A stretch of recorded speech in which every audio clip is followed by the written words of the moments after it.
So next, educations. Yeah. Within 5 kilometers radius of YarraBend, we have 19 schools spread around YarraBend, the project. So some of them are really, really good schools. They're probably one of the top 10 in Victoria right now. For example, Camberwell Grammar, all these MLC Melbourne, they are very top school that most of the foreign investor, or probably I would say the new migrant, they will choose to live in this area just for their children. Another thing is, as you can see in the first slide just now, YarraBend is actually surrounded by a lot of green space. Actually, all these green park or open spaces are, most of them are actually golf course. And this also tells why, show that why a lot of more wealthier people like to live in the area, especially Huffington, Kew, Bowen, Kew East, Ivanhoe, because this is their lifestyle they are looking at.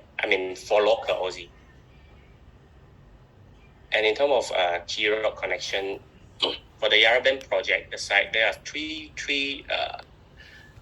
main transport that the resident can access to the city. One of them is the Eastern Freeway, so you can direct drive into the city within just 20 to 25 minutes. It's only located 600 meters from our project site.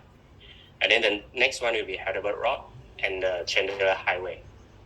So it provides a lot of convenience and it's easy access, direct access to the city. So people tend to more inclined to live in the area like this where the transportation, the connectivity is more convenient.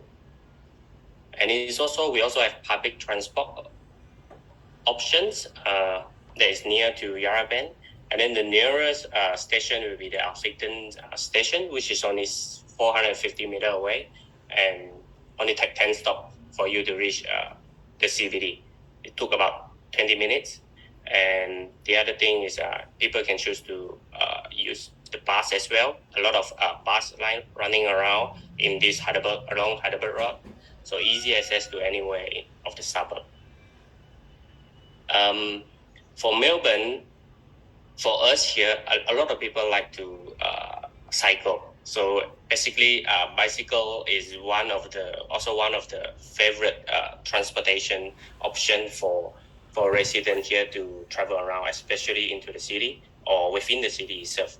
And as you can know, the parking rate in Melbourne city is very, very expensive. So a lot of people who walk in the city will try to use either cycling or taking the public transport to walk in the city.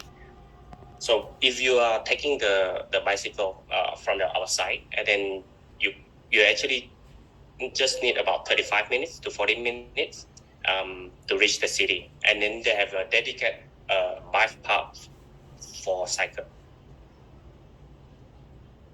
All right. So the next thing is this is the master plan for the whole project here. As you can see, the gray color on your right, the Huffington Village, that is the site that is dedicated to commercial. So they're going to build shopping, supermarkets, cafe, childcare center, retirement village in this area. So basically, all the residents here in this master plan is kind of like self-sustainable.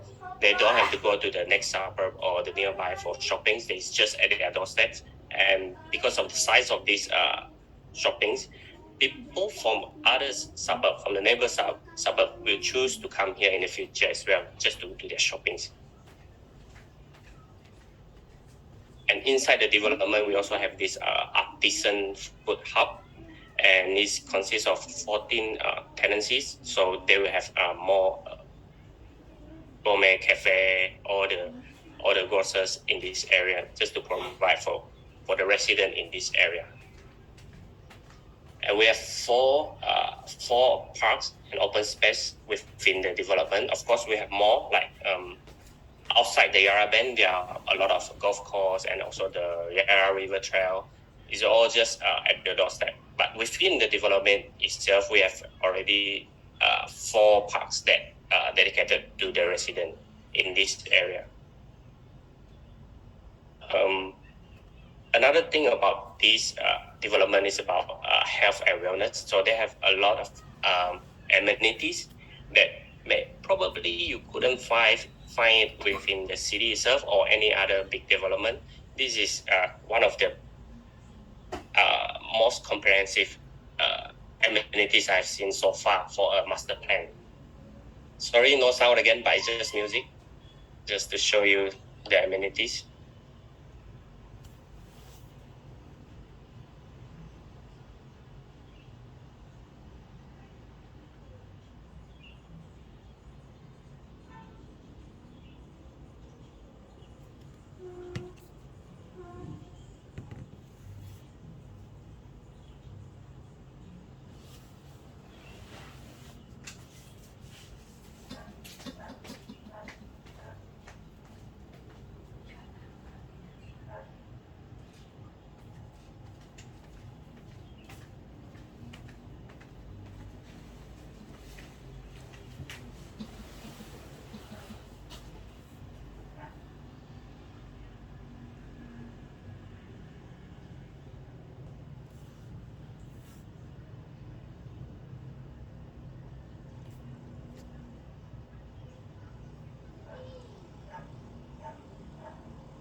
Yeah, these amenities will be they will be built.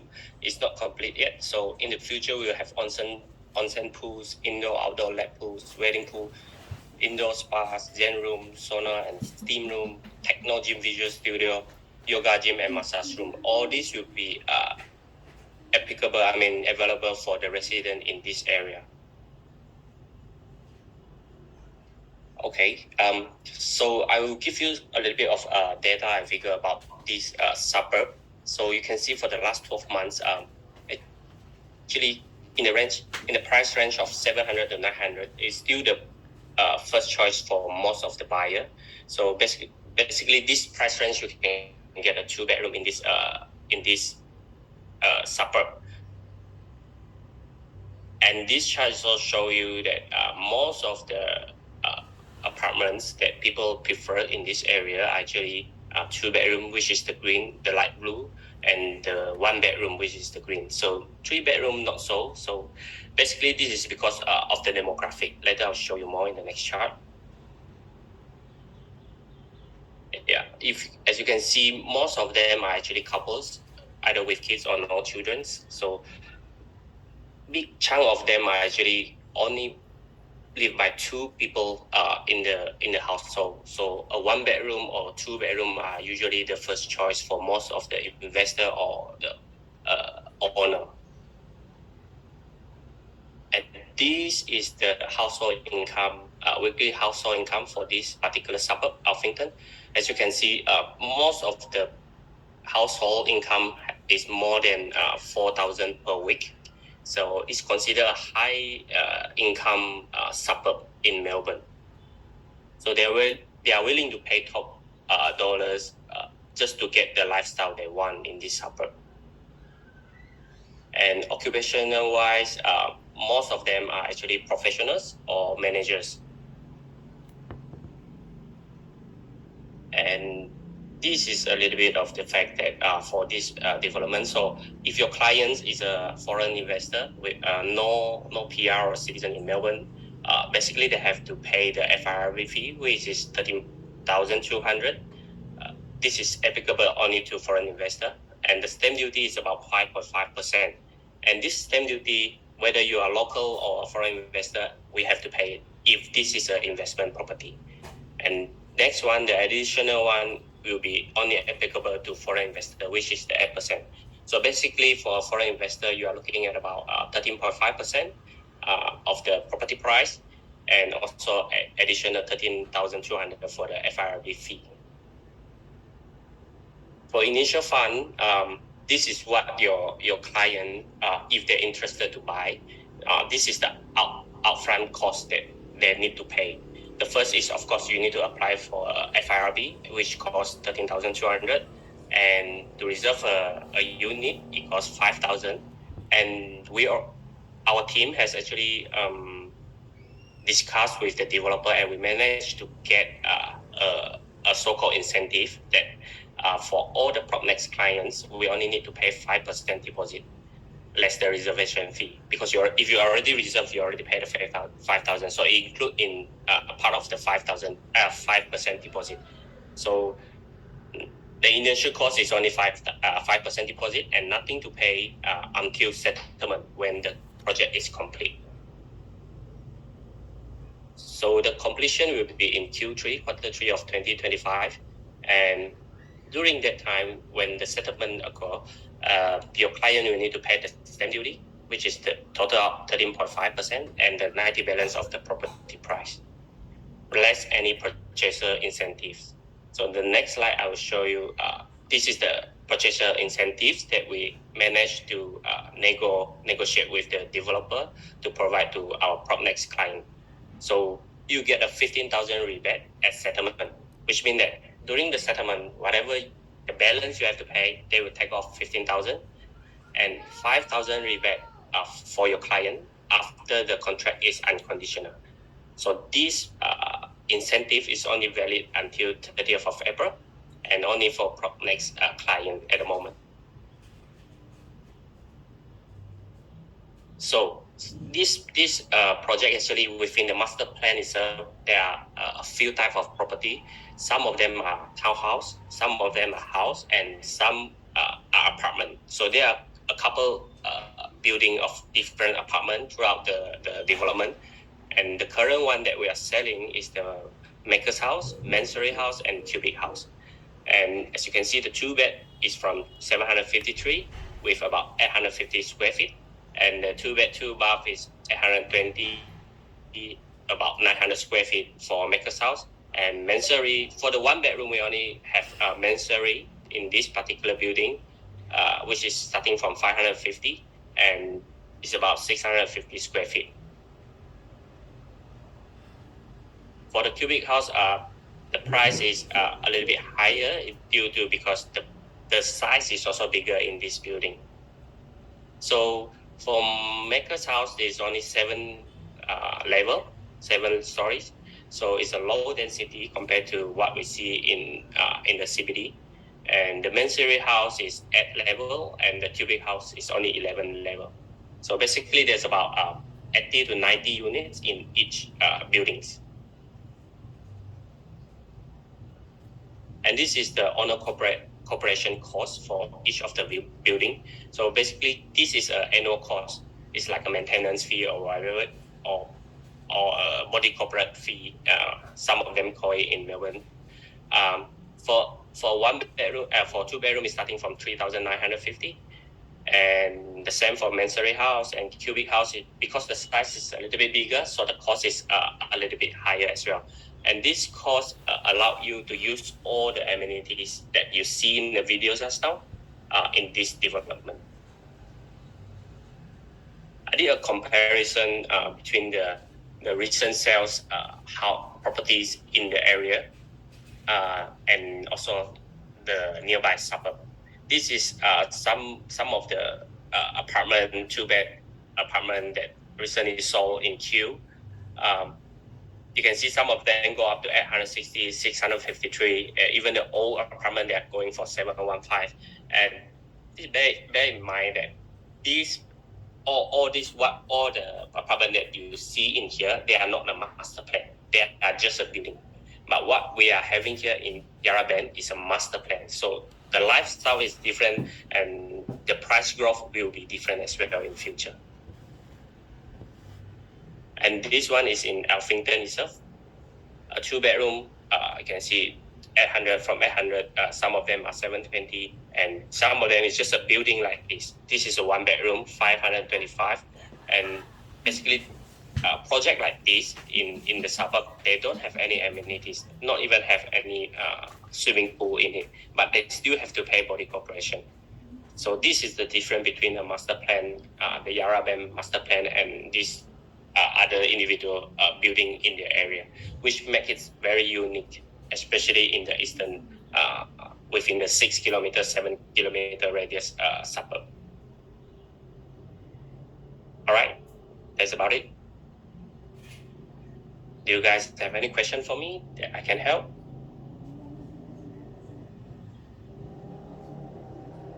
Thank you, Jack. So, just to add on, I think, I mean, if some of you are familiar, I think Brian is very familiar with Australia. So one of our main Australian team. So he did mention that, I think this area is very, very popular for the local, right? Yes, Jack, very right? popular. Very popular. So, I think if someone who is, I think this would be very suitable for perhaps people who are like very familiar, or perhaps they have stayed there, or they are there to stay on their own. Atas, right? Is it atas neighborhood? You say, right? Actually, most of the eastern suburb are considered atas. And they have like townhouses, right? I think you did mention earlier as well. So there's landed. Yes. They are actually all sold right now, and then they did a really good job.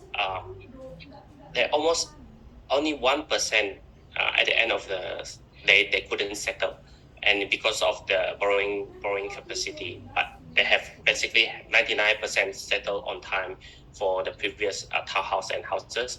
They might have new townhouses coming in the future, probably around 40 units, 40 to 50 units, and the 2-bedroom is starting from about 1 million.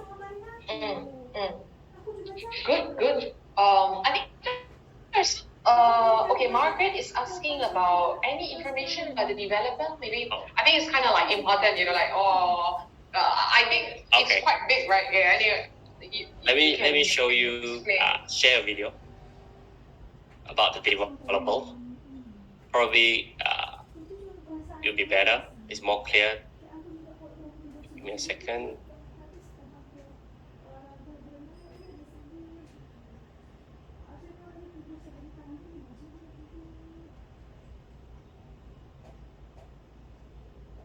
Oh, but you cannot listen to the sounds. The open plan living, the family room. You can hear it. Oh, can you hear it? Oh, great. Yeah. Oh, it works now. Anything more? How about beauty and architectural design combined? Like this. And this. Maybe not that, but this. Oh, right. You need a display house to breathe me first. But do you ever wonder who came up with those ideas? They all came from a 60-year-old company called Glenville. In 1955, Michael Warson escaped the war and arrived in Melbourne, Australia. Living with his sister, he soon got a job as a surveyor. I think it was about a year and a half of that. Dad was getting really, really frustrated. He said, look, I can't stand it. They're not doing anything. One evening, Michael was sitting at the table playing bridge with his Polish migrant friends. He told his friends that he wanted to leave. The guy by the name of Adam said to him, look, why don't you become a builder? And I'll help you. They started building homes, and they've been trying for fun. What was really unique at the time was that he wanted to build multiple homes at once. Glenville got a reputation for its innovation. When we came to Australia, we couldn't remember the street because they all looked the same, with the little houses. He said, we buy this huge block for Glenville, and we'll build homes. Nice homes, modern homes. 48 years ago, the Ogden family purchased their Glenville home in Mount Warburg in 1969. Mum and Dad were both proud of the fact they had a Glenville home. They were migrants, it was a big migrant dream to eventually, own their own homes. They always liked the latest and greatest. This house appealed to them because they were always keen to have something culturally different. And it was a perfect house for entertaining people. For years, our families come here to celebrate everything. Glenville opened a physical display home in 1960, which had never been done in the industry. And after a time, he was the first to build a high rise in St. Kilda Road. Parkside was 24 years ahead of the market when it was built in 1983. And then he built another high rise. In 1985, Michael's son Len joined the Glenville team. I think I was about 13. I went to Dad's office during school holidays to sit there and draw and whatever I did. I remember coming home and saying to Mum, when I grow up, I want to do what Dad does. And she goes, why? And I said, because he doesn't do anything all day. He just sits at his desk and screams at people. Len then kept innovating. Len turned Glenville into Australia's first architecturally designed driven home builder. I opened up a 17-house display centre in Cathy's Lane on Turner. And that was the first change in the industry to architectural housing. People said I would fail, but it was incredibly successful. From Len's direction at the start is that we're not there just to build a house and make money out of it and move on. His mind works in a very interesting way. With Len, I think he has always erred on the side of being bold, but smart about being bold, so calculated risk taking. My whole attitude to outcomes is what I call a one sheet of paper. When you come into a meeting, leave what everybody else does, leave it behind. Leave it at the door, don't bring it in. The Glenville team kept pushing boundaries. They invest in new ways of living that leave other companies behind. Now developing YarraBend in Alphington, Melbourne, which has been identified as the world's most livable suburb by 2025. YarraBend is sort of like a dream job. It redefined the way we live. It's been a game changer for the industry. We've already seen on a world scale people incorporate Tesla Powerwalls. So technology, sustainability, all those things that we've elevated make it incredibly special. I've never known him to be creative at home. He was my dad, and then seeing him in this work context was so interesting. He builds homes that will live in the future. I mean, I'm practical. I get to a certain point and I think, no, that can't be done. Whereas he thinks, well, it can be done. We just need to figure out how it can be done and who can do it. One of the things that I really enjoyed about Glenville was embracing technology, but also embracing art. Len's love of art helped him find and grow. Who got involved bringing street art into YarraBend? Len came to my 2016 exhibition. I said, well, why don't you go and paint with YarraBend? It doesn't worry about the how, it just worries about the vision. It kind of makes me rethink the same form, just think of the concept. Then he has a different idea. You know, every generation, he actually made it into something completely different. They're continually being innovative with their designs, whether it's projects or retail. I think that's probably the attraction of Glenville. Doesn't try and conform and copy what everybody else does. He likes to be the reader.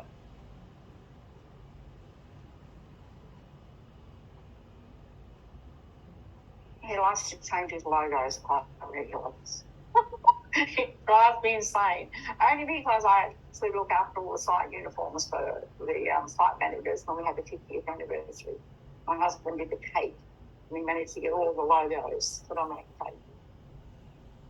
We've always endeavoured to do is to create wonderful emotional architecture. The brief is, when you walk into the front of your house, what do you want to feel? It's really sentimental seeing people grow up in a house that you created. It's a pretty special experience. Emotional intelligence is underpins everything we do, and I think that's what differentiates us in a way. I've met multi-generational Glenville buyers, a bit like buying a Mercedes or something generational. And even the young kids today, when they go and buy an apartment or something from Glenville, have you heard of Glenville? Because their parents are very important. I think they're like it.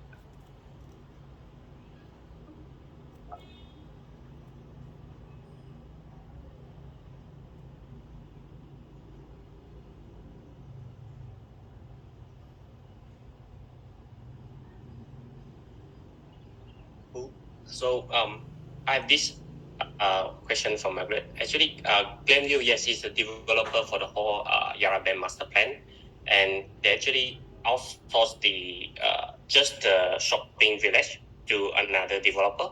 So only that part will be done by another developer, but the whole other thing, all the residential, everything will be done by Glenville. Glenville is the developer and also the builder themselves. So they actually manage everything within their company.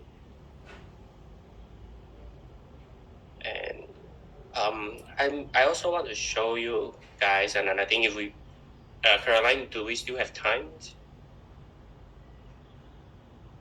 Yeah, of course, we like to have more information. Yeah, I think the guys are pretty interested. Cool. So we actually have this open plan website, which is for YarraBend. I think I need to check with Andrew, see if we can share this link to your team so that they can just sure we're going to present to their clients with just everything will be in this link. So within this website, you will be able to find all the video about the project, including some of the promotional video and the master plan itself, and also the project, the Mansory Cubic and the Maker's House. So in this video, they will show everything what is the apartment look like, the introduction of the building individually. And this one is a cubic house, for example. Let's see if they lot. Yeah. They haven't built yet, but this is the display suite in Melbourne. Okay, and also you can also have a look at, let me see, artisan. Yeah, they have this 3D animation to show that how the courtyard look like. This is a Mansory house, the one you are looking at now.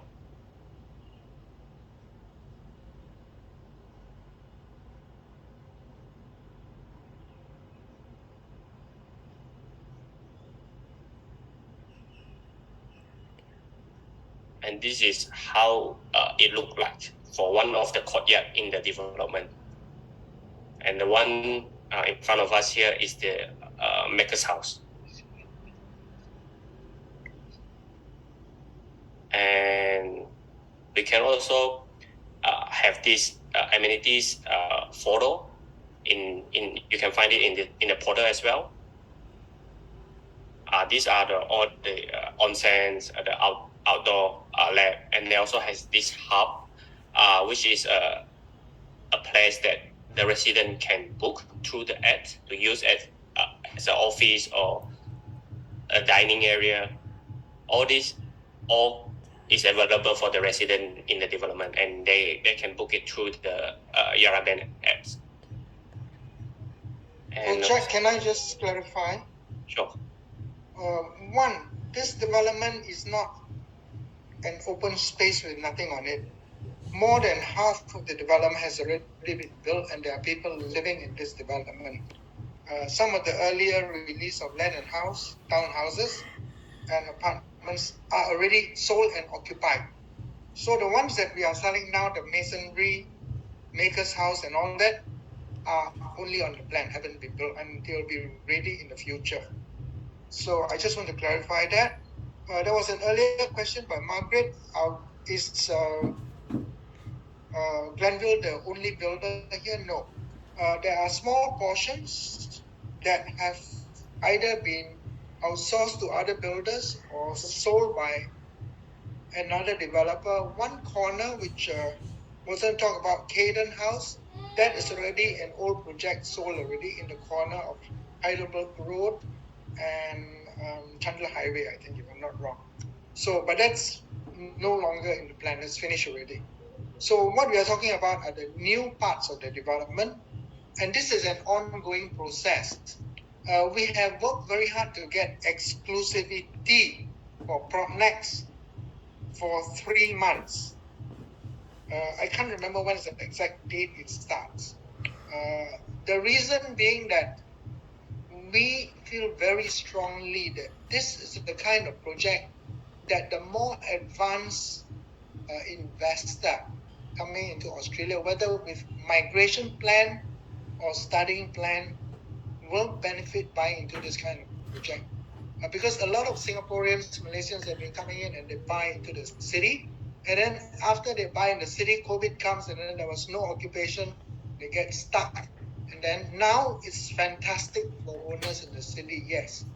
But when they want to dispose off to the locals who are residents who can buy, because they can't sell to another new foreigner, then a product like this will sell better in the resale market in the future. So that's why we want to take the slightly more advanced investor into a product like this called the YarraBend. And master plan, because it's complete, it's got facilities, it's got Tesla charging points, and because it is 6.5 kilometers from the city, you also get a car park. Every unit has a car park, Jack? I can't remember. Yes. Yeah. Which a car park in the city is like 75,000 to 150,000 in South Bank, for example. So when you are a student in Melbourne, let's say you are a parent, you send your children to Melbourne, and you buy an apartment for your child to go to university.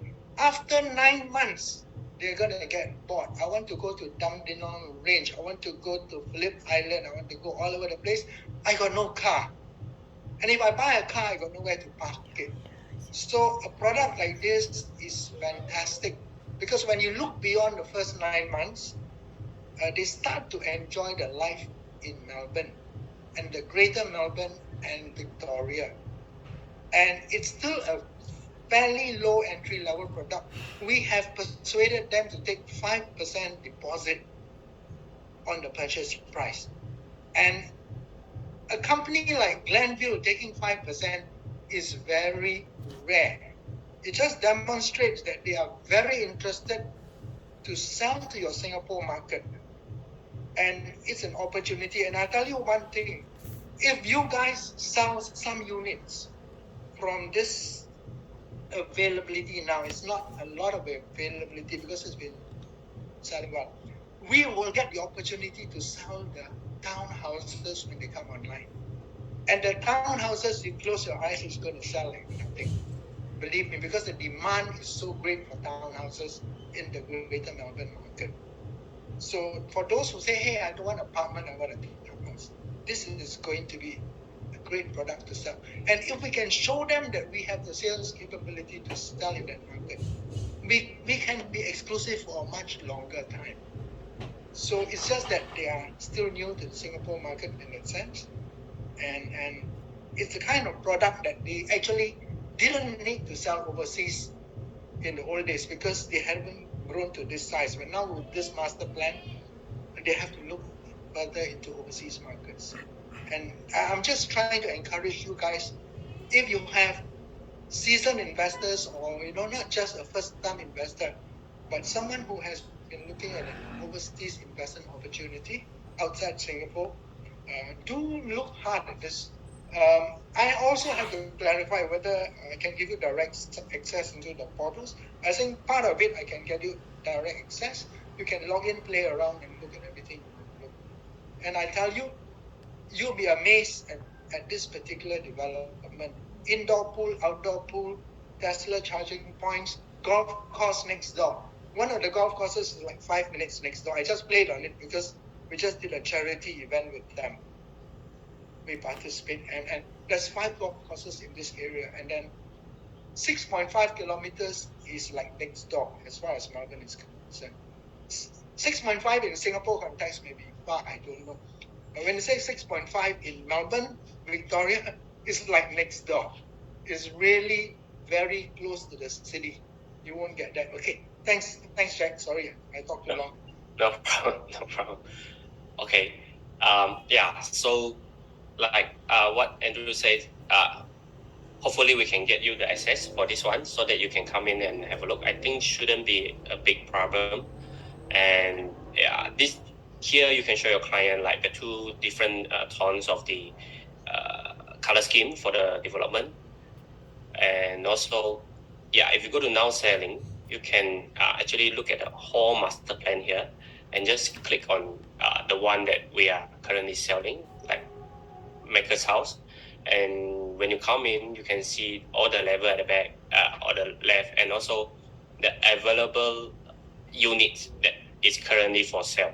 It's on your right. You can just click on it, and then you'll be able to open up the floor plan to have a look. So this thing hopefully I will let Andrew to go to talk to the developer. Let's see if they can give us more access for this one so that it's easier for you guys to have a look, to play around, to familiarize with all the floor plans so that you can propose to your clients. I have a question. Sure. So for townhouses, right? How much is the prices going to be from? 2-bedroom starting is around, indication price now is about 1 million. About 1 million. Yeah. And The 3-bedroom you're looking at 1.2 to 1.3. Okay, a 2-bedroom apartments is about 1.2. No, the 2-bedroom townhouse. Yeah. Ah, Townhouse okay. 3-bedroom 1.2. 2-bedroom about in the range of 1 million. I see. And what we have now for the apartments about 2-bedroom is around 800. Okay, sure. 820, 850. But for townhouses, they have a parking space, right, on their own, like right at the garage. Yes, Garage or porch? Garage. It'll be garage. Okay. So that Actually, means the townhouse they haven't really released yet, so we don't have the complete floor plan for it. Basically, according to their plan, they should be releasing end of this year. Is this going to be their first phase for the townhouse?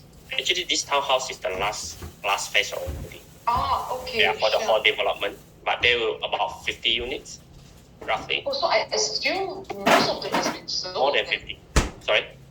Most of them have been sold. Those already built are also and occupied already, but the new one not yet. I see. And the contract title, is it land and building, or it's together? It's together. Oh, okay. Yeah. You'll be a little bit same like apartment strata title. One contract.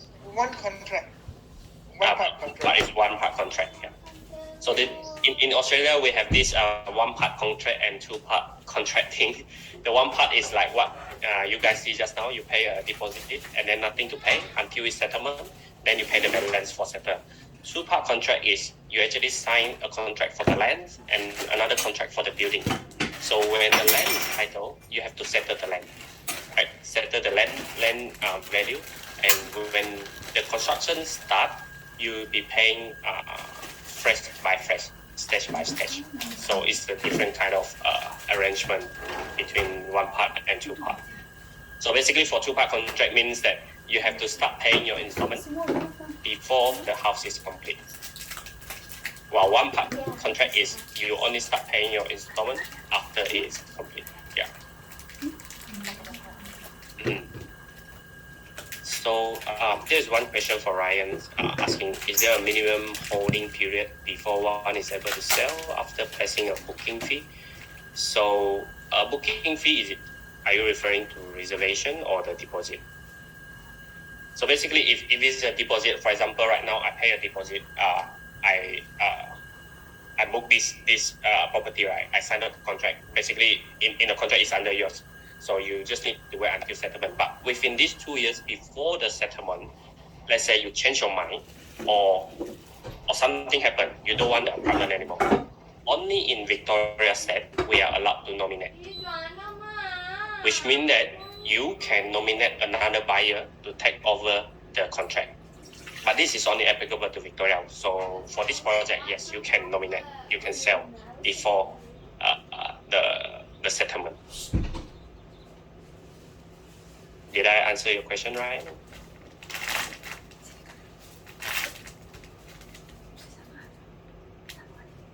There is a caveat on the nominations here, which I think is important that we clarify. Whether you buy an apartment, or whether you buy a townhouse, or whether you buy a property, land and house in any other development, in Victoria, you are allowed to nominate onwards to a new buyer.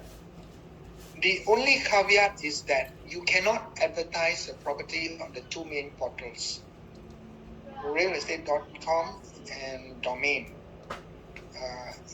because you will be competing with the developer on whatever they have not sold.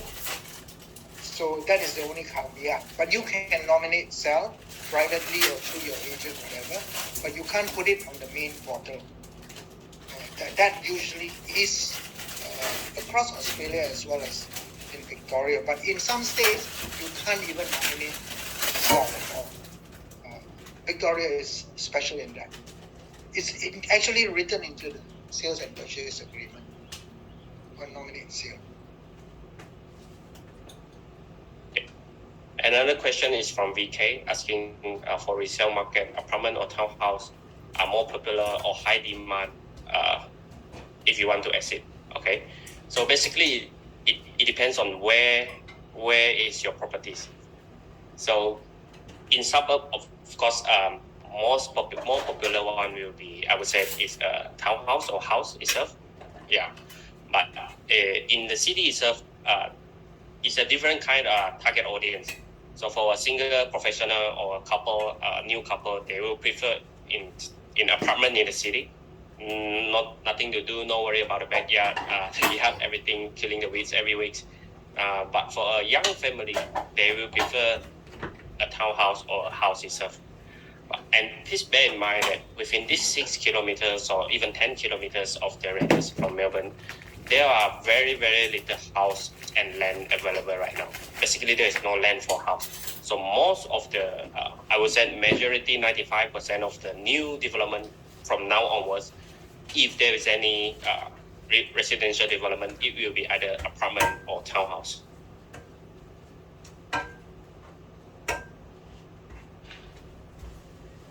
All right. And one more thing about the commission. Is it Anson going to discuss with you guys, or Anson want to? Hi Jack. The commission part we will announce later. Okay, cool.